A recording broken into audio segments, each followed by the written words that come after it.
Textbook game theory usually employs a 2x2 payoff matrix to explain game theory. But these matrices are difficult to follow, and their format unnecessarily restricts the kind of binary choice games that can be explained.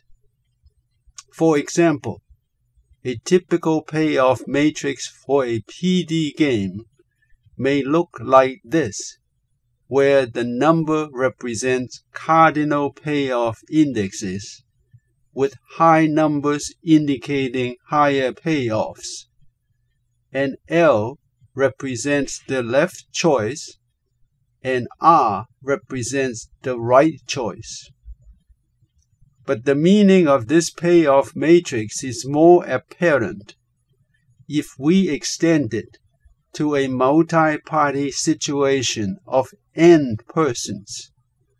The number of persons choosing R increases from left to right, and the number of persons choosing L increases from right to left. The payoffs for choosing R increases as more people choose R, and the payoff for choosing L decreases as more people choose L. The endpoints of these payoff curves represents the cardinal payoff indexes. The payoff curves assume that each of the person making the same choice has the same average payoffs.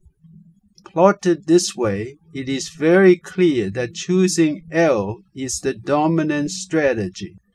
It is also very easy to plot the collective payoff curve over the distribution of n people over choice L and choice R.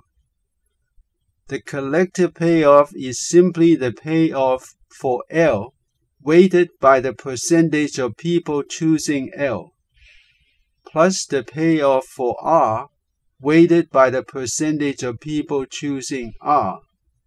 This collective payoff curve clearly shows that everybody choosing R at A is collectively superior. But because L is the dominant strategy, everybody ends up choosing L at B. This is, of course, the classic prisoner's dilemma game. The advantage of the multi-party format to analyze binary choice games is even more compelling when the payoff curves intersect each other. In some game situations, there could be a double reversal of payoff dominance, when the payoff of one option increases at a decreasing rate. Suppose the payoff for R is such a curve, with the payoff for L falling. The payoff curve of R intersects the payoff curve of L twice, so L dominates R until a critical mass is reached.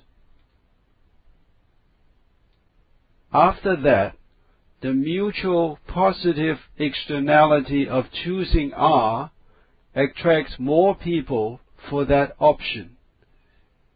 And when most people are choosing R, some individual might gain by not choosing R. This double reversal of payoff dominance produces two stable equilibria. The superior equilibrium occurs near the right end at A, and the inferior equilibrium occurs at the extreme left end at B. The network effect of many communication systems comes to mind. When few people own fax machines, their usefulness is limited. As more and more people own fax machines, they become very useful, and it pays to own one too. But when most people have fax machines, some people can free ride on those who own the machines. In the case of birth gender distribution, the objective payoff is higher when the gender ratio is about half and half, regardless of one's preference for boys or girls. Suppose R represents the preference for boys. The payoff curve might look like an inverted U. And the same for the L payoff curve for girls. But if there is a universal preference for R, say boys, the payoff for R will dominate the payoff for L. If parents can freely choose the gender of their babies, all babies will be boys, since having girls is everywhere inferior to having boys. The collective payoff curve shows that an all-boys solution at B is stable. But the all-boys solution, though stable, is inferior to a more mixed gender ratio at A. But if the preference for boys depends on the scarcity of girls, and vice versa, then the payoff curves would reverse their dominance, where the gender ratio is about half and half. Here, the stable solution at A is also collectively superior.